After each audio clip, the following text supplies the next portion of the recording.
Here's a question from Brittany, and this is a good question because it involves a lot of different things. It's strategy for nighttime disagreement between mom and dad, and how do you reassure a child when they're feeling anxious. So Brittany writes, how do you handle nighttime wakings if it's due to a nightmare? My 6-year-old occasionally has a bad dream and wants to come into our bed or have one of us sleep with her. My husband just tells her to go back to bed and she'll leave the room crying, but I don't agree because I remember those feelings of fear when I was that age. No one sleeps well though when she comes in our bed, which is why my husband doesn't allow it anymore.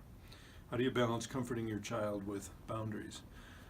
Well, Brittany, there's a couple of things. The most important issue here, first of all, is you and your husband have to agree on what you're going to do, especially in the middle of the night. Disagreements, arguments, all that at 2 a.m. are terrible because nobody's going to go back to sleep.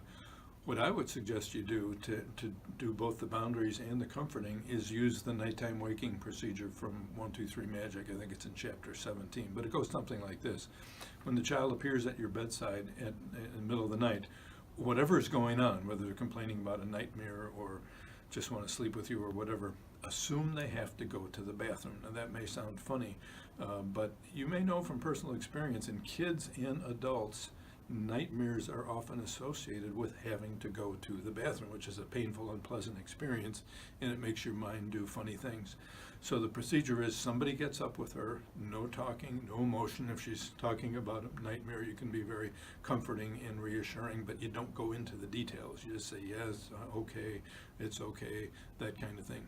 You take her to the bathroom, don't turn on the lights in the bathroom, have her go potty, and then take her back to bed.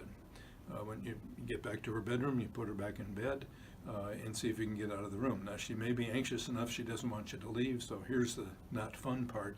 You sit in a chair next to her bed, not in the bed, but next to the bed until she goes back to sleep. Since this is not a enjoyable procedure, it's good to have dad do it some of the time and mom do it some of the time.